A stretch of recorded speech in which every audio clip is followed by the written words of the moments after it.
Hello ಆತ್ಮೀಯ ವೀಕ್ಷಕರೇ, ನಮಸ್ಕಾರ. ಮೋಕ್ಷ ಮೀಡಿಯಾಕ್ಕೆ ತಮಗೆಲ್ಲ ಸ್ವಾಗತ. ನಾನು ಮೋಕ್ಷ ಹಿರೇಮಠ್. ಸಾಮಾನ್ಯವಾಗಿ ನಾವು ಭಾರತದಲ್ಲಿ ಹರಿಕಥೆಯನ್ನು ಕೇಳುತ್ತೇವೆ. ಹರಿಕಥೆ ಒಂದು ಜನಪ್ರಿಯವಾದ ಕಲೆ. ಈ ಹರಿಕಥೆಗೋಸ್ಕರವೇ ತಮ್ಮ ಜೀವನವನ್ನು ಮುಡುಪಾಗಿಟ್ಟಿರ್ತಕ್ಕಂಥ ಎಷ್ಟೋ ವ್ಯಕ್ತಿಗಳು ಆಗಿ ಹೋಗಿದ್ದಾರೆ, ನಮ್ಮ ನಡುವೆ ಇದ್ದಾರೆ. ಹರಿಕಥೆ ತನ್ನದಾದ ಒಂದು ವಿಶಿಷ್ಟತೆಯನ್ನು ಭಾರತೀಯ ಎಲ್ಲ ಭಾಷೆಗಳ ಸಾಹಿತ್ಯದಲ್ಲಿ ಉಳಿಸಿಕೊಂಡಿದೆ. ವಿಶೇಷವಾಗಿ ದಕ್ಷಿಣ ಭಾರತದಲ್ಲಿ ಹರಿಕಥೆ ಜನಪ್ರಿಯತೆಯನ್ನು ತಲುಪಿದೆ. ಹರಿಕಥೆಯನ್ನು ಬೇರೆ ಬೇರೆ ಹೆಸರುಗಳಿಂದಲೂ ಕೂಡ ಕರೆಯುತ್ತಾರೆ. ಹರಿಕಥೆ, ಹರಿಕಥಾ ಪ್ರಸಂಗ, ಕೀರ್ತನೆ, ಕಾಲಕ್ಷೇಪ ಇತ್ಯಾದಿ ಇತ್ಯಾದಿ. ಈ ಹರಿಕಥೆಯನ್ನು ಪ್ರಚಾರ ಮಾಡಿರ್ತಕ್ಕಂಥ ಶ್ರೇಯಸ್ಸು ಕರ್ನಾಟಕದ ಹರಿದಾಸರಿಗೆ ಸಲ್ಲುತ್ತದೆ. ಹಾಗಾದರೆ ಹರಿಕಥೆಯ ಉಗಮ ಸ್ಥಳ ಯಾವುದು? ಅದರ ಉಗಮವಾದದ್ದು ಎಲ್ಲಿ? ಅದರ ವಿಶಿಷ್ಟತೆ ಏನು? ಅದರ ಗುಣಲಕ್ಷಣಗಳೇನು? ಇದರ ಬಗ್ಗೆ ಸಾಕಷ್ಟು ಚರ್ಚೆಗಳು ನಡೆದು ಒಂದು ತೀರ್ಮಾನಕ್ಕೆ ಇತ್ತೀಚೆಗೆ ವಿದ್ವಾಂಸರು ಬಂದಿದ್ದಾರೆ. ಈ ಹರಿಕಥೆ ತನ್ನದಾದ ಒಂದು ವಿಶಿಷ್ಟತೆಯನ್ನು ಪಡೆದಿರತಕ್ಕಂಥ ಒಂದು ಹರೇ ಜಾನಪದ ಕಲೆಯಂತೆ ಹೇಳ್ಬೋದು. ಈ ಹರೇ ಜಾನಪದ ಕಲೆಯಲ್ಲಿ ಮಾರ್ಗ ಮತ್ತು ದೇಸಿ, ಶಿಷ್ಟ ಮತ್ತು ಜಾನಪದಗಳ ಸಮ್ಮಿಲನವನ್ನು ನಾವು ಕಂಡುಕೊಳ್ಳಬಹುದು. ಈ ಮಾರ್ಗ ಮತ್ತು ದೇಸಿಯ ಸಂಲಗ್ನವೇ ಈ ಹರಿಕಥೆಯ ಕಲೆ. ಈ ಹರಿಕಥೆಯ ಬಗ್ಗೆ ನಾವು ಸಾಮಾನ್ಯವಾಗಿ ಹರಿಕಥೆ ಮಹಾರಾಷ್ಟ್ರದಿಂದ ದಕ್ಷಿಣದ ಇತರ ರಾಜ್ಯಗಳಿಗೆ ಸ್ಥಾನಾಂತರ ಆಯಿತು ಅಥವಾ ಇತರ ರಾಜ್ಯಗಳಲ್ಲಿ ಪ್ರಚಾರವಾಯಿತು ಅಂತೇಳಿ ಹೇಳ್ತಾ ಇದ್ದಾರೆ. 19ನೇ ಶತಮಾನದ ಪೂರ್ವಾರ್ಧದಲ್ಲಿ ಮತ್ತು 19ನೇ ಶತಮಾನದ ಪೂರ್ವಾರ್ಧದಲ್ಲಿ ಧೂಳಿತಾಳಿ ಕೃಷ್ಣ ಮತ್ತು ತಂಜಾವೂರಿನ ಕೃಷ್ಣ ಭಾಗವತರ್ ಈ ಕಲೆಯನ್ನು ತಮಿಳುನಾಡು ಮತ್ತು ಆಂಧ್ರದಲ್ಲಿ ಪರಿಚಯಿಸಿದರು. ಅವರು ಹರಿಕೀರ್ತನಕಾರರು, ಹರಿಕಥೆಯನ್ನು ಹೇಳ್ತಕ್ಕಂಥ ವ್ಯಕ್ತಿಗಳು ಅಂತೇಳಿ ಹೇಳ್ತಾರೆ. ಅಂದರೆ ಈ ಮಹಾರಾಷ್ಟ್ರದಿಂದ ಆಂಧ್ರಕ್ಕೆ ಹೋಗಿ, ಆಂಧ್ರದಿಂದ ತಮಿಳುನಾಡಿಗೆ ಹೋಗಿ, ತಮಿಳುನಾಡಿನಿಂದ ಕೇರಳಕ್ಕೆ ಈ ಕಲೆ ಪ್ರಚಾರವಾಯಿತು. ತದನಂತರದಲ್ಲಿ ನಾವು ಇದನ್ನು ಬೇರೆ ಬೇರೆ ಭಾಗಗಳಲ್ಲಿ ಕೂಡ ಕಾಣಬಹುದು ಅಂತೇಳಿ ಈ ತೆಲುಗಿನ, ತಮಿಳಿನ ಮತ್ತು ಕೆಲವು ಕನ್ನಡ ವಿದ್ವಾಂಸರು ಅಭಿಪ್ರಾಯಪಟ್ಟಿದ್ದಾರೆ. ಆದರೆ ವಸ್ತುಸ್ಥಿತಿಯನ್ನು ಗಮನಿಸಿದಾಗ ಅದಕ್ಕೆ ತದ್ವಿರುದ್ಧವಾದ ಸತ್ಯಾಂಶಗಳನ್ನು ನಾವು ಕಾಣಬಹುದು. ಹರಿಕಥೆ ಒಂದು ವಿಶಿಷ್ಟವಾದ ಹರೇ ಜಾನಪದ ಕಲೆ. ಈ ಕಲೆ ಒಂದು ಏಕವ್ಯಕ್ತಿಯ ಅಭಿನಯವನ್ನು ಒಳಗೊಂಡಿರ್ತದೆ. ಈ ಕಲೆಯನ್ನು ಪ್ರದರ್ಶಿಸತಕ್ಕಂಥ ವ್ಯಕ್ತಿ ವಿಷ್ಣು ಪಾರಮ್ಯವನ್ನು ಹೇಳ್ತಾ ಇದ್ದಾನೆ. ಅದರ ತಲೆಬರವೇ ಹೇಳ್ತಾ ಇದೆ ಹರಿಕಥೆ ಅಂತೇಳಿ. ಈ ಹರಿಕಥೆಯನ್ನು ಹೇಳ್ತಾ ಇರುವಾಗ ವಿಷ್ಣು ಪಾರಮ್ಯವನ್ನು, ವಿಷ್ಣು ಭಕ್ತಿಯನ್ನು ಆ ಕಲೆಗಾರ ಪ್ರದರ್ಶಿಸ್ತಾನೆ. ಆ ವಿಷ್ಣು ಪ್ರಾರಂಭವನ್ನು ಹೇಳಬೇಕಾದ್ರೆ ಅವನಿಗೆ ತನ್ನದಾದ ವೇಷಭೂಷಣ, ತನ್ನದಾದ ಒಂದು ನಡತೆ, ತನ್ನದಾದ ಒಂದು ವ್ಯಕ್ತಿತ್ವ ಇರ್ತದೆ. ಈ ಹರಿಕಥೆಯನ್ನು ಹೇಳ್ತಕ್ಕಂಥ ವ್ಯಕ್ತಿಗಳು ಕಾಲಿಗೆ ಗೆಜ್ಜೆ ಕಚ್ಚಿಕೊಂಡು, ಕೈಯಲ್ಲಿ ತಂಬೂರಿ, ತಾಳ, ದಂಡಿಗೆ ಮತ್ತಿನ್ನಿತರ ವಸ್ತ್ರಾಭರಣಗಳನ್ನು ಧರಿಸಿ ಅವರು ಕುಣಿಯುತ್ತಾ ಅಭಿನಯ ಮಾಡುತ್ತಾ ಕಥೆಯನ್ನು ಹೇಳ್ತಾ ಇರ್ತಾರೆ. ಈ ಕಥೆಯನ್ನು ಹೇಳುವಾಗ ಅವರು ಭಕ್ತಿ ಪರವಶರಾಗಿದ್ದಲ್ಲದೆ ಆ ಭಕ್ತಿಯನ್ನು ಜನರಿಗೆ ತಲುಪಿಸಬೇಕು, ಜನರು ನೀತಿ ಮಾರ್ಗದಲ್ಲಿ ನಡೆಯಬೇಕು ಅಂತೇಳಿ ಪ್ರಯತ್ನ ಪಟ್ಟಾಗ, ಇಚ್ಛಿಸಿದಾಗ ಈ ಒಂದು ಹರಿಕಥೆ ಒಂದು ಪ್ರದರ್ಶನ ಕಲೆ ಕೂಡ ಆಗುತ್ತೆ. ಅಂದರೆ ಯಾವಾಗ ಜನರಿಗೆ ತಲುಪಿ ಜನರು ನೀತಿ ಮಾರ್ಗದಲ್ಲಿ ಹೋಗಬೇಕು, ಸದ್ವಿಚಾರಿಗಳು ಸದ್ಗುಣಿಗಳು ಆಗಬೇಕಂತಕ್ಕಂಥ ಭಾವನೆ ಆ ಭಕ್ತನಲ್ಲಿ ಮೂಡ್ತಾ ಇದೆಯೋ ಆವಾಗ ಈ ಹರಿಕಥೆ ಒಂದು ಪ್ರದರ್ಶನ ಕಲೆಯಾಗಿ ಪರಿವರ್ತನೆ ಆಗ್ತಾ ಇದೆ. ಹೀಗೆ ಪ್ರದರ್ಶನ ಕಲೆಯಾಗಿ ಪರಿವರ್ತನೆ ಆಗಿರ್ತಕ್ಕಂಥ ಹರಿಕಥೆ ತನ್ನದೇ ಆದ ಇತಿಹಾಸವನ್ನು ಭಾರತೀಯ ಸಾಹಿತ್ಯದಲ್ಲಿ ನಿರೂಪಿಸುತ್ತದೆ. ಹರಿಕಥೆಯನ್ನು ಹೇಳದೆ ಭಾರತೀಯ ಸಾಹಿತ್ಯದಲ್ಲಿ ನಾವು ಅಥವಾ ಜಾನಪದ ಸಾಹಿತ್ಯದಲ್ಲಿ ಮುಂದೆ ಹೋಗಲಿಕ್ಕೆ ಸಾಧ್ಯತೆ ಇಲ್ಲ. ಈ ಸಾಮಾನ್ಯವಾಗಿ ಹರಿಕಥೆಯನ್ನು ಮಾಡ್ತಕ್ಕಂಥ ವ್ಯಕ್ತಿ ವಿಷ್ಣು ಪಾರಮ್ಯವನ್ನು ಹೇಳ್ತಾನೆ. ಎಲ್ಲದಕ್ಕೂ ವಿಷ್ಣುನೇ ಮುಖ್ಯನಾದ ದೇವರು. ಆ ವಿಷ್ಣುವಿಲ್ಲದೆ ಈ ಜಗತ್ತಾಗ್ತಾ ಇಲ್ಲ. ಆದ ಕಾರಣ ನಾವು ಆ ವಿಷ್ಣುವಿನ ದಾಸ್ಯವನ್ನು ಒಪ್ಪಿಕೊಳ್ಬೇಕು, ವಿಷ್ಣುವಿನ ಪಾರಮ್ಯವನ್ನು ಒಪ್ಪಬೇಕು, ಆ ವಿಷ್ಣುವಿನ ಲೀಲೆ ಅವತಾರಗಳನ್ನು ಒಪ್ಪಿಕೊಳ್ಬೇಕು. ಆಗ ಮನುಷ್ಯ ಸದ್ವಿಚಾರಗಳನ್ನು ಸದ್ಗುಣಗಳನ್ನು ಪಡೆಯಲಿಕ್ಕೆ ಸಾಧ್ಯತೆ ಇದೆ ಅಂತಕ್ಕಂಥದ್ದು ಒಂದು ಪರಿಕಲ್ಪನೆ ಅವರದು. ಈ ಹರಿಕಥೆಗೆ ಬೇರೆ ಬೇರೆ ಶಬ್ದಗಳು ಕೇಳಿದವೆ. ಕೆಲವು ಸಲ ಇದನ್ನು ಕಾಲಕ್ಷೇಪ ಕಥಾ ಅಂತ ಕೂಡ ಹೇಳ್ತಾರೆ. ಅಂದರೆ ಕೆಲವರು ಬೇರೆ ತಿಳಿಯಾರಿಟಿ ಮಾಡುವುದಕ್ಕಿಂತ ಒಳ್ಳೆಯ ಕಥೆಗಳನ್ನು ಕೇಳಿಕೊಂಡು ಈ ಕಾಲವನ್ನು ಕಳೀತಕ್ಕಂಥ ಕಾಲವನ್ನು ಸದ್ವಿನಿಯೋಗ ಮಾಡತಕ್ಕಂಥ ಒಂದು ರೀತಿ ನೀತಿಗೆ ಇದು ಕಾಲಕ್ಷೇಪ ಕಥಾನಕ ಅಂತ ಕೂಡ ಹೇಳ್ತಾರೆ. ಈ ಕಾಲಕ್ಷೇಪ ಕಥಾನಕದಲ್ಲಿ ಹರಿಕಥೆಯಲ್ಲಿ ವ್ಯಕ್ತಿ ಹಾಡುತ್ತಾ ಕುಣಿಯುತ್ತಾ ಅಭಿನಯಿಸುತ್ತಾ ಕಥೆಯನ್ನು ಹೇಳುತ್ತಾ ವಿಷ್ಣುವಿನ ಪ್ರಾರಂಭವನ್ನು ಪ್ರದರ್ಶಿಸುತ್ತಾ ಮತ್ತು ಅವನ ಲೀಲೆಗಳನ್ನು ಅವತಾರಗಳನ್ನು ತಿಳಿಯಪಡಿಸುತ್ತಾ ಅವನು ತನ್ನದೇ ಆದ ರೀತಿಯಲ್ಲಿ ಕೆಲವು ಪದ್ಯಗಳೊಡನೆ ತನ್ನದೇ ಆದ ಒಂದು ಗದ್ಯ ರೀತಿಯಲ್ಲಿ ಈ ಕಥೆಯನ್ನು ಹೇಳ್ತಾ ಇರ್ತಾನೆ. ಪದ್ಯಗಳು ಈಗಾಗಲೇ ರಚಿತವಾಗಿರ್ತಕ್ಕಂಥ ಆಗಿರ್ಬೋದು, ಆದರೆ ಆ ಪದ್ಯಗಳನ್ನು ಆಧರಿಸಿ ಅವನು ತನ್ನದೇ ಆದ ಕಥೆಯನ್ನು ಕಟ್ತಾನೆ. ಗದ್ಯ ರೂಪದಲ್ಲಿ ತನ್ನದೇ ಆದ ಒಂದು ವಿಶಿಷ್ಟತೆಯಲ್ಲಿ ಆ ಕಥೆಯನ್ನು ನಿರೂಪಣೆ ಮಾಡ್ತಾನೆ. ಆ ಕಥೆಯನ್ನು ಹೇಳ್ತಾ ಇರುವಾಗ ಅವನು ಒಬ್ಬ ವ್ಯಕ್ತಿಯಲ್ಲ, ಒಬ್ಬ ಭಕ್ತಿ ಭಾವ ಪ್ರದರ್ಶನ ಜೊತೆಗೆ ಅವನು ಕಲೆಯನ್ನು ಕೂಡ ಪ್ರದರ್ಶಿಸುತ್ತಾನೆ. ಅವನು ಏಕವ್ಯಕ್ತಿ ರಂಗಭೂಮಿ ಅಂತ ಹೇಳ್ಬೋದು. ಯಾಕಂದರೆ ಅಲ್ಲಿ ಹಾಡು ಇರ್ತದೆ, ಕುಣಿತ ಇರ್ತದೆ, ಅಭಿನಯ ಇರ್ತದೆ, ಕಥೆ ಹೇಳ್ತಕ್ಕಂಥ ಕಥಾ ನಿರೂಪಣೆ ಇರ್ತದೆ, ಹಾಸ್ಯ ಪ್ರಸಂಗಗಳಿರ್ತವೆ. ಆ ಸಮಯಕ್ಕೆ ಸಂದರ್ಭಕ್ಕೆ ಆ ಸ್ಥಳಕ್ಕೆ ಆ ದೇಶಕ್ಕೆ ತಕ್ಕಂತೆ ಏನು ಮಾಡ್ತಾನೆ, ಆ ವಾತಾವರಣಕ್ಕೆ ತಕ್ಕಂತೆ ಅವನು ಕೆಲವು ಪ್ರಸಂಗಗಳನ್ನು ನಡುವೆ ಸೇರಿಸ್ತಾನೆ. ಅವು ಹಾಸ್ಯ ಪ್ರಸಂಗಗಳಾಗಿರ್ಬೋದು, ಗಂಭೀರ ಪ್ರಸಂಗಗಳಾಗಿರ್ಬೋದು, ಒಂದು ಕುಟುಂಬದಲ್ಲಿ ನಡೀತಕ್ಕಂಥ ಪ್ರಸಂಗಗಳು ಆಗಿರ್ಬೋದು.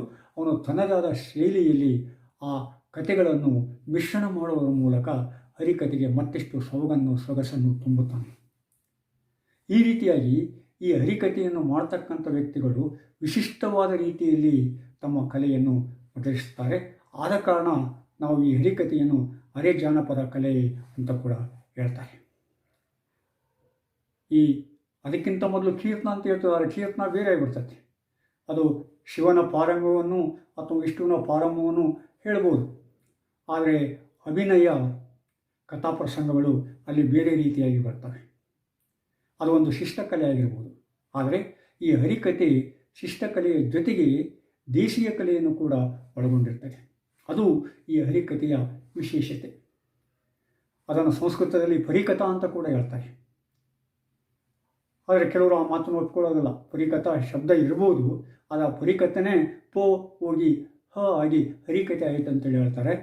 ಅದು ಕೆಲವರು ಬೌದ್ಧ ಸಾಹಿತ್ಯದಲ್ಲಿ ದಿವ್ಯಾನದ ಸಂಧಾನ ಆದಾಗ ಈ ಹರಿಕಥೆ ಈ ಕಥೆ ಪ್ರಾರಂಭವಾಯಿತು ಅಂತ ಹೇಳ್ತಾರೆ. ಆದ್ದರಿಂದ ಈ ಕಥೆಯನ್ನು ಸಂಸ್ಕೃತದಿಂದ ಮತ್ತು ಬೌದ್ಧ ಸಾಹಿತ್ಯದಿಂದ ತೆಗೆದುಕೊಂಡಿರೋದಕ್ಕೆ ಕೆಲವರು ಹೇಳ್ತಾರೆ. ಆದರೆ ಅದಕ್ಕೆ ಯಾವುದೇ ಸಾಕ್ಷ್ಯಾಧಾರಗಳಿಲ್ಲ. ಈ ಹರಿಕಥೆ ಆದದ್ದು ಕರ್ನಾಟಕದಲ್ಲಿಲ್ಲ. ಕೆಲವು ಸಂದರ್ಭಗಳಲ್ಲಿ ಆಗಿರ್ಬೋದು. ಆದರೆ ಹರಿಕಥೆಯ ಸಂದರ್ಭದಲ್ಲಿ ಹರಿಕಥೆ ಆದದ್ದು ನಮಗೆ ಕಾಣಸಿಗೋದಿಲ್ಲ. ಆದ ಕಾರಣ ಈ ಹರಿಕತೆ ತನ್ನದಾದ ವಿಶಿಷ್ಟತೆಯನ್ನು ಒಳಗೊಂಡಿದೆ. ಹಾಗಾದರೆ ಈ ಹರಿಕತೆ ಬಂದದ್ದು ಯಾವಾಗ? ಈ ಹರಿಕತೆಯನ್ನು ಸಾಮಾನ್ಯವಾಗಿ ನಾವು 15ನೇ ಶತಮಾನದಲ್ಲಿರ್ತಕ್ಕಂಥ ಶ್ರೀಪಾದರಾಯರಲ್ಲಿ ಮೊದಲಿಗೆ ಕಾಣ್ತಾ ಇದ್ದೇವೆ. ಅಂದರೆ ವಿಜಯನಗರ ಸಾಮ್ರಾಜ್ಯದಲ್ಲಿ ಈ ಹರಿಕತೆಯ ಉಗಮವನ್ನು ನಾವು ಕಂಡುಕೊಳ್ಬೋದು. ಶ್ರೀಪಾದರಾಯರು ಈ ದಾಸ ಸಾಹಿತ್ಯದ ಆದ್ಯ ಕೀರ್ತನಕಾರರು, ಆದ್ಯರು. ಈ ಶ್ರೀಪಾದರಾಯರಲ್ಲಿ ಈ ಹರಿಕತೆಯ ಪ್ರಸಂಗವನ್ನು ನಾವು ಕೇಳ್ತೇವೆ, ಹರಿಕತೆಯ ಶಬ್ದವನ್ನು ನಾವು ಕಾಣ್ತೇವೆ. ನಂತರದಲ್ಲಿ ನಾವು ಅದನ್ನು ಪುರಂದರದಾಸರಲ್ಲಿ ಮತ್ತು ಕನಕದಾಸರಲ್ಲಿ ಸ್ಪಷ್ಟವಾಗಿ ಕಾಣಬಹುದು. ಈ ದಾಸ ಸಾಹಿತ್ಯದೊಂದಿಗೆ ಹರಿಕತೆ ತಳುಕು ಹಾಕಿಕೊಂಡಿದೆ ಅನ್ನೋದಕ್ಕೆ ಈ ಉದಾಹರಣೆಗಳು ನಮಗೆ ಸಾಕಾಗ್ತವೆ. ಯಾಕಂದರೆ ಎಷ್ಟೋ ಸಲ ನಾವು ತಿಳ್ಕೊಂಡು ಬಿಟ್ಟಿದ್ದೇವೆ ಇದು ಮಹಾರಾಷ್ಟ್ರದಿಂದ ಬಂದಿದೆ ಅಂತೇಳಿ. ಆದರೆ ವಾಸ್ತವಾಂಶ ಆಗಿಲ್ಲ. ವಿಜಯನಗರ ಸಾಮ್ರಾಜ್ಯ ಅತ್ಯುನ್ನತ ಸ್ಥಿತಿಯಲ್ಲಿದ್ದಾಗ, ಅಂದರೆ 15-16ನೇ ಶತಮಾನದಲ್ಲಿದ್ದಾಗ, 15-16ನೇ ಶತಮಾನದಲ್ಲಿದ್ದಾಗ ಈ ಹರಿಕತೆ ಜಾನಪದ, ಅರೆ ಜಾನಪದ ಕಲೆ ಭಾಳ ಸುವ್ಯವಸ್ಥಿತವಾಗಿ ಬೇರೆ ಬೇರೆ ಭಾಗಗಳಿಗೆ ಹರಡಿಕೊಂಡಿತು. ಅದರಲ್ಲಿ ಮಹಾರಾಷ್ಟ್ರಕ್ಕೆ ಪ್ರಮುಖವಾಗಿ ಹರಡಿಕೊಂಡಿತ್ತು. ಒಂದಾನೊಂದು ಕಾಲಕ್ಕೆ ಮಹಾರಾಷ್ಟ್ರ ಕೂಡ ಕರ್ನಾಟಕದ ಭಾಗವಾಯಿತು, ಕರ್ನಾಟಕದ ಆಡಳಿತಕ್ಕೊಳಪಟ್ಟಿತ್ತು. ದಕ್ಷಿಣ ಮಹಾರಾಷ್ಟ್ರದಲ್ಲಿ ನಾವು ಅದನ್ನು ಸ್ಪಷ್ಟವಾಗಿ ಕಂಡುಕೊಳ್ಬೋದು. ಅಂದರೆ ಈ ಹರಿಕತೆ ಉಗಮವಾದದ್ದು ಹರಿದಾಸ ಸಾಹಿತ್ಯದಿಂದ, ಹರಿದಾಸರಿಂದ ಅನ್ನೋದು ಭಾಳ ಸ್ಪಷ್ಟ ಆಗುತ್ತೆ. ಯಾಕಂದರೆ ಹರಿದಾಸರಿಗೆ ಅನೇಕ ಚಾಲೆಂಜ್ಗಳದು, ಅಷ್ಟೇ ಅಲ್ಲ ಅನೇಕ ಸವಾಲುಗಳನ್ನು ತಮ್ಮದೇ ಆದ ರೀತಿಯಲ್ಲಿ ಜನಸಾಮಾನ್ಯರಿಗೆ ತಿಳಿ ಹೇಳ್ತಕ್ಕಂಥ ಒಂದು ಸವಾಲು ಕೂಡ ಅವರಿಗಿತ್ತು. ಆಮೇಲೆ ಅಲ್ಲಿ ಪ್ರತಿಷ್ಠಾಪಿತವಾಗಿರ್ತಕ್ಕಂಥ ವಿಜಯನಗರ ಸಾಮ್ರಾಜ್ಯದ ಮೇಲ್ಮೆಯನ್ನು, ಅದರ ಮೂಲಕ ಅನ್ಯ ಸಂಸ್ಕೃತಿಯ ಆಕ್ರಮಣವನ್ನು ಹಿಮ್ಮೆಟ್ಟಿಸುವ ಒಂದು ಆಲೋಚನೆ, ಒಂದು ಪರಿಕಲ್ಪನೆ ಅವರಲ್ಲಿದ್ದರಿಂದ ಅವರು ಇದನ್ನು ಜನಸಾಮಾನ್ಯರಿಗೆ ಕೊಂಡೊಯ್ತಾರೆ ಹರಿಕತೆಯ ಕಲಾ ಪ್ರಕಾರದಲ್ಲಿ. ಆದ ಕಾರಣ ಈ ಹರಿಕತೆ ಈ ಮಟ್ಟಕ್ಕೆ ಪ್ರಚಾರಗೊಳ್ಳಬೇಕಾದರೆ, ಈ ಮಟ್ಟಕ್ಕೆ ಬರಬೇಕಾದರೆ ಈ ಹರಿದಾಸರು ಕಾರಣರಾಗ್ತಾರೆ. ಈ ಶ್ರೀಪಾದರಾಯರಿಂದ ಪ್ರಾರಂಭವಾಗಿರ್ತಕ್ಕಂಥ 1450ರ ಸುಮಾರಿಗೆ, 15ನೇ ಶತಮಾನದಲ್ಲಿ ಪ್ರಾರಂಭವಾಗಿರ್ತಕ್ಕಂಥ ಈ ಹರಿಕತೆ 16ನೇ ಶತಮಾನದಲ್ಲಿ ಪುರಂದರದಾಸರು, ಕನಕದಾಸರು ಮತ್ತು 18ನೇ ಶತಮಾನದಲ್ಲಿ ವಿಜಯದಾಸರು, ನಂತರದ ದಿನಗಳಲ್ಲಿ ಇನ್ನಿತರ ದಾಸರು, ಹರಿದಾಸರು ಈ ಕಥೆಯನ್ನು ಮುಂದುವರಿಸಿಕೊಂಡು ಹೋಗ್ತಾರೆ. ಅಷ್ಟೇ ಅಲ್ಲ, ಇದನ್ನು 1900ರ ಸುಮಾರಕ್ಕೆ, ಅಂದರೆ ಕ್ರಿಸ್ತಶಕ 19ನೇ ಶತಮಾನದ ಸುಮಾರಕ್ಕೆ ಇದು ಬೇರೆ ಬೇರೆ ಭಾಗಗಳಲ್ಲೂ ಕೂಡ ಹರಡಿಕೊಂಡಿದ್ದನ್ನು ನಾವು ಸ್ಪಷ್ಟವಾಗಿ ಗುರುತಿಸ್ಬೋದು. ಅಂದರೆ ಅದಕ್ಕಿಂತ ಮೊದಲು ಈ ಕೀರ್ತನೆಗಳು ಇರ್ತಿದ್ವು. ಆ ಕೀರ್ತನೆಗಳು ಶಿವನನ್ನು ಅಥವಾ ವಿಷ್ಣುವನ್ನು ಪ್ರಶಂಸೆ ಮಾಡ್ತಾಯಿದ್ವು. ಆದರೆ ಹಾಡು, ಕುಣಿತ, ಅಭಿನಯ ಈ ಮಟ್ಟಕ್ಕೆ ಅಲ್ಲಿದ್ದೆಲ್ಲ. ಯಾವುದೋ ಒಂದು ಸ್ಥಳದಲ್ಲಿ ರಾಜಸ್ಥಾನಗಳಲ್ಲಿ ಕುಳಿತುಕೊಂಡು ಆ ಕಥೆಯನ್ನು ನಿರೂಪಿಸ್ತಕ್ಕಂಥ ಪದ್ಧತಿ ಇತ್ತು. ನಂತರದಲ್ಲಿ ವಿಜಯದಾಸರು 1700ರಲ್ಲಿ ಬಂದ, ಅಂದರೆ 18ನೇ ಶತಮಾನದಲ್ಲಿ ಬಂದ ಮೇಲೆ, ಅದಕ್ಕಿಂತ ಮೊದಲು 17ನೇ ಶತಮಾನದಲ್ಲಿ ಈ ಹರಿಕತೆಯನ್ನು ಬೇರೆಯವರು ಕೂಡ ಏನು ಮಾಡ್ತಾರೆ, ಅಳವಡಿಸ್ಕೊಳ್ತಾರೆ. ಜೈನರಿರ್ಬೋದು, ಶೈವರಿರ್ಬೋದು, ಇನ್ನಿತರ ಬೇರೆ ಬೇರೆ ಪಂಥದವರು ಈ ಹರಿಕತೆಯನ್ನು ತಮ್ಮ ಒಂದು ಪ್ರಚಾರಕ್ಕೋಸ್ಕರ, ತಮ್ಮ ಭಕ್ತಿಯ ಪ್ರದರ್ಶನಕ್ಕೋಸ್ಕರ ಅದನ್ನು ಕಲೆಯಾಗಿ ಪರಿವರ್ತಿಸಿ ತಮ್ಮದಾದ ರೀತಿಯಲ್ಲಿ ಅದನ್ನು ಅಳವಡಿಸ್ಕೊಳ್ತಾರೆ. ಇಲ್ಲಿ ಹರಿಕತೆ ಸಾಮಾನ್ಯ ಶಬ್ದ ಆಗಿಬಿಟ್ಟಿದೆ. ಹರಕತೆ ಅಂತ ಹೇಳೋದಲ್ಲ ನಾವು. ಹರಕತೆ ಕೀರ್ತನೆಗೆ ಮಾತ್ರ ಒಳಪಡ್ತಾ ಇದೆ. ಈ ಹರಕತೆಯನ್ನು ಕೂಡ ಹರಿಕತೆಯ ಮೂಲಕ ಹೇಳ್ತಾ ಇದ್ದಾರೆ. ಅದನ್ನು ಅಂದರೆ ಶೈವನ ಪಾರಮ್ಯನ ಹರಿಕತೆಯ ಮೂಲಕ ಹೇಳಿದ್ರು ಕೂಡ ಅದು ಹರಿಕತೆ ಅಂತ ಹೇಳ್ತಾರೆ. ಈಗ ಹರಿಕತೆ ವಿಶಿಷ್ಟಾರ್ಥವನ್ನು ಕಳೆದುಕೊಂಡು ಏನಾಗಿದೆ, ಒಂದು ಸಾಮಾನ್ಯ ಅರ್ಥವನ್ನು ನಮಗೆ ಕೊಡ್ತಾ ಇದೆ.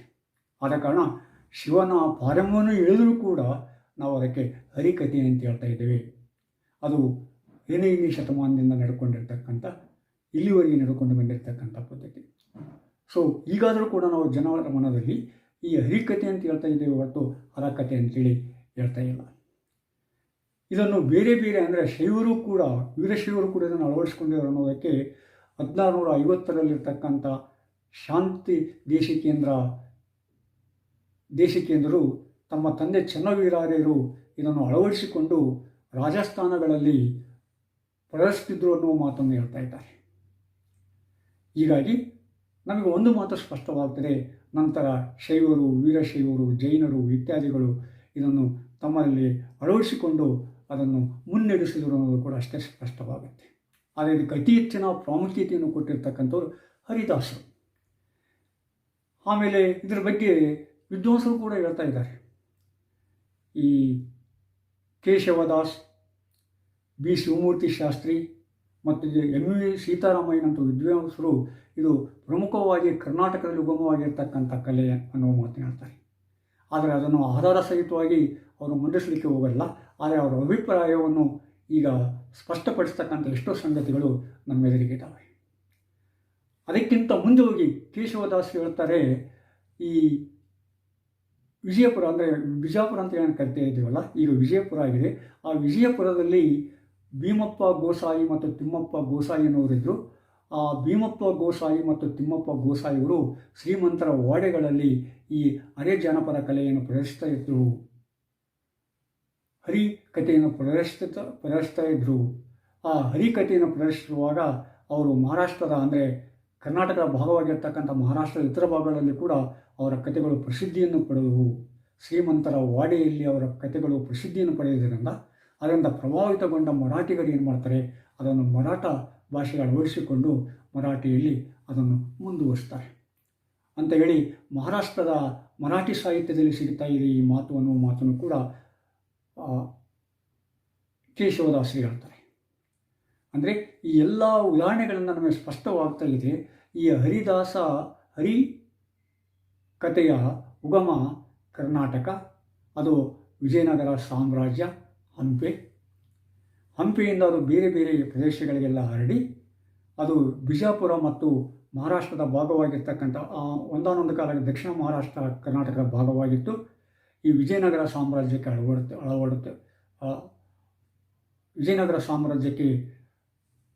ವಿಜಯನಗರ ಸಾಮ್ರಾಜ್ಯ ಒಂದು ಭಾಗವಾಗಿತ್ತು, ಕರ್ನಾಟಕದ ಒಂದು ಭಾಗವಾಗಿತ್ತು.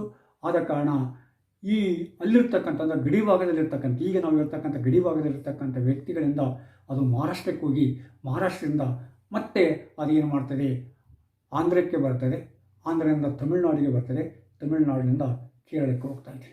ಹೀಗಾಗಿ ಈ ಒಂದು ಕಲೆ ಕರ್ನಾಟಕದ ಉತ್ತರ ಕರ್ನಾಟಕದ ವಿಜಯಪುರದಲ್ಲಿ ಪ್ರಾರಂಭವಾಗಿ ಅದು ಮಹಾರಾಷ್ಟ್ರವನ್ನು ತಲುಪಿ ಮಹಾರಾಷ್ಟ್ರದಲ್ಲಿ ಪ್ರಚುರತೆಯನ್ನು ಪಡೆದುಕೊಂಡು ಮಹಾರಾಷ್ಟ್ರದಲ್ಲಿ ಮರಾಠಿ ಭಾಷೆಯಲ್ಲಿ ತನ್ನದೇ ಆದ ವಿಶೇಷತೆಯನ್ನು ಪಡೆದುಕೊಂಡು ಅದು ದಕ್ಷಿಣದ ಇನ್ನಿತರ ಭಾಷೆಗಳಿಗೆ ಪರಿವರ್ತನೆ ಆಗ್ತದೆ. ಆದರೆ ಮರಾಠಿಗಳು ಹೇಳ್ತಾರೆ ಇದು ನಾಮದೇವನಿಂದ ಪ್ರಾರಂಭವಾಯಿತು ಅಂತೇಳಿ. ಅದಕ್ಕೆ ಯಾವ ಆಧಾರಾಂಶಗಳಿಲ್ಲ. ನಾಮದೇವನ ಕೀರ್ತನೆಗಳನ್ನು ನಾವು ಭಕ್ತಿ ಭಾವ ಪರವಶತೆಯನ್ನು ಮೆಚ್ಚಿಕೊಳ್ಳಬಹುದಿಲ್ಲ ಅಂತಲ್ಲ, ಆ ಕೀರ್ತನೆಯ ಲಕ್ಷಣಗಳೇ ಬೇರೆ ಆಗ್ತವೆ, ಅದೇ ಹರಿಕಥೆಯ ಲಕ್ಷಣಗಳೇ ಬೇರೆ ಆಗ್ತವೆ. ಹೀಗಾಗಿ ಹರಿಕಥೆ ನಾಮದೇವನಿಂದಾಗಲಿ ಅಥವಾ ಇನ್ನಿತರಿಂದಾಗಲಿ ಅದು ಪ್ರಾರಂಭವಾಗಿಲ್ಲ. ಅದು ಪ್ರಾರಂಭವಾಗಿದ್ದು ಹರಿದಾಸರಿಂದ, ವಿಶೇಷವಾಗಿ ಶ್ರೀಪಾದರಾಯರಿಂದ ಪ್ರಾರಂಭವಾಗಿ ಅದು ಪುರಂದರದಾಸರು ಮತ್ತು ಕನಕದಾಸರಲ್ಲಿ ಹೆಮ್ಮೆಯನ್ನು ಅತ್ಯದ್ಭುತೆಯನ್ನು ಪಡೆದುಕೊಂಡು ಮುಂದೆ ಇನ್ನಿತರ ಹರಿದಾಸರುಗಳಲ್ಲಿ ಅದು ಮುಂದುವರಿತು ಅಂತೇಳಿ ನಾವು ಸ್ಪಷ್ಟವಾಗಿ ಗುರುತಿಸ್ಬೋದು, ಸ್ಪಷ್ಟವಾಗಿ ಹೇಳ್ಬೋದು. ಆದ ಕಾರಣ ಈ ಕರ್ನಾಟಕ, ವಿಶೇಷವಾಗಿ ಉತ್ತರ ಕರ್ನಾಟಕ ಸಾಹಿತ್ಯಕ್ಕೆ ಸಂಬಂಧಪಟ್ಟಂತೆ ತನ್ನದಾದ ಕೊಡುಗೆಯನ್ನು ಕೊಟ್ಟಿದೆ. ವಚನ ಸಾಹಿತ್ಯ ಇರ್ಬೋದು, ಹರಿಕಥೆ ಇರ್ಬೋದು, ಮತ್ತು ಇನ್ನಿತರೆ ರಗಳೆಗಳಿರ್ಬೋದು, ಸಾಂಗತ್ಯ ಇರ್ಬೋದು, ಇನ್ನಿತರಗಳಿರ್ಬೋದು. ಇವೆಲ್ಲವುಗಳ ಉಗಮ ಸ್ಥಾನವನ್ನು ನಾವು ವಿಜಯನಗರ ಸಾಮ್ರಾಜ್ಯ, ಚಾಲುಕ್ಯ, ಹೊಯ್ಸಳ ಮತ್ತು ಇನ್ನಿತರ ಸಾಮ್ರಾಜ್ಯಗಳಲ್ಲಿ, ಇನ್ನಿತರ ಅರಸರುಗಳ ಕಾಲದಲ್ಲಿ ನಾವು ಸ್ಪಷ್ಟವಾಗಿ ಬೆಳವಣಿಗೆ ಅದನ್ನು ಕಂಡುಕೊಳ್ಬೋದು. ಯಾವಾಗ ವಿಜಯನಗರ ಸಾಮ್ರಾಜ್ಯ ಪತನವಾಯಿತು, ನಂತರದಲ್ಲಿ ಅದು ಮೈಸೂರು ಸಂಸ್ಥಾನಕ್ಕೆ ಹರಡಿ ಮೈಸೂರಿನಲ್ಲಿ ಶ್ರೀ ವೈಷ್ಣವರು ಅದನ್ನು ತಮ್ಮದೇ ಆದ ರೀತಿಯಲ್ಲಿ ಮುಂದುವರಿಸಿದ್ದನ್ನು ಕೂಡ ನಾವು ಕಾಣ್ಬೋದು. ಹೀಗಾಗಿ ಈ ಹರಿಕಥೆ ಉಗಮ ಕರ್ನಾಟಕ ಅಂತ ನಾವು ಸ್ಪಷ್ಟವಾಗಿ ಹೇಳ್ಬೋದು. ಆಧಾರಾಂಶಗಳನ್ನು ಕೂಡ ನಾವು ಇದನ್ನು ಸ್ಪಷ್ಟಪಡಿಸಬಹುದು. ಅದಕ್ಕೆ ಪುರಂದರದಾಸರ ರಚನೆಗಳು, ಕನಕದಾರ ರಚನೆಗಳು, ಶ್ರೀಪಾದ ರಚನೆಗಳಲ್ಲಿ ಅವಕ್ಕೆ ಉತ್ತರ ಸಿಗ್ತಾ ಇದೆ. ಇದನ್ನು ನಾವು ಸ್ಪಷ್ಟವಾಗಿ ಕಂಡುಕೊಳ್ಬೇಕು. ಆದ ಕಾರಣ ಈ ಒಂದು ಅರೆ ಜಾನಪದ ಕಲೆ, ಹರಿಕತೆ ಮಹಾರಾಷ್ಟ್ರದಿಂದ ಬಂದಿರತಕ್ಕಂಥ ತಪ್ಪು ಕಲ್ಪನೆಯನ್ನು ನಾವು ಬಿಡಬೇಕು. ಅದನ್ನು ನಮ್ಮ ತಲೆಯಿಂದ ತೆಗೆದುಹಾಕಿ ಅದರ ಗೋಮಸ್ಥಾನ ವಿಜಯನಗರ ಸಾಮ್ರಾಜ್ಯ ಹಂಪಿ ಆಗಿತ್ತು ಅನ್ನೋದು ನಾವು ಗಮನದಲ್ಲಿಡಬೇಕಾಗುತ್ತೆ. ಆತ್ಮೀಯರೇ, ಈ ಕೆಲವು ವಾಸ್ತವಾಂಶಗಳನ್ನು ನಾನು ತಮ್ಮೆದುರಿಟ್ಟಿದ್ದೇನೆ. ಅನೇಕ ವಿದ್ವಾಂಸರು ಕೂಡ ಈ ವಾಸ್ತವಾಂಶವನ್ನು ಒಪ್ಪಿಕೊಂಡಿದ್ದಾರೆ. ಬಿ ಚಿದಾನಂದ ಮೂರ್ತಿಯಂಥ ಸಂಶೋಧಕರು ಕೂಡ, ಮಹಾನ್ ಸಂಶೋಧಕರು ಕೂಡ ಇದರ ಬಗ್ಗೆ ಸಂಶೋಧನೆ ಮಾಡಿ ಅದರ ಬಗ್ಗೆ ತಮ್ಮದೇ ಆದ ನಿಲುವನ್ನು, ಅಂದರೆ ಈ ವಾಸ್ತವಾಂಶಗಳನ್ನು ವ್ಯಕ್ತಪಡಿಸಿದ್ದಾರೆ. ಈ ಎಲ್ಲ ವಿದ್ವಾಂಸರ ಹಿನ್ನೆಲೆಯಲ್ಲಿ ಇದು ಕರ್ನಾಟಕದ ಕಲೆ ಕರ್ನಾಟಕದಿಂದ ಮಹಾರಾಷ್ಟ್ರಕ್ಕೆ ಹೋಯಿತು, ಮಹಾರಾಷ್ಟ್ರದಿಂದ ಮತ್ತೆ ದಕ್ಷಿಣ ಕರ್ನಾಟಕಕ್ಕೆ ಮರಳಿ ಬಂದು ಬೇರೆ ಬೇರೆ ಭಾಷೆಗಳಲ್ಲಿ ಅದು ಪ್ರಚುರ ಪಡೆದುಕೊಂಡಿತು ಅಂತೇಳಿ ನಾವು ಸ್ಪಷ್ಟವಾಗಿ ಹೇಳ್ಬೋದು.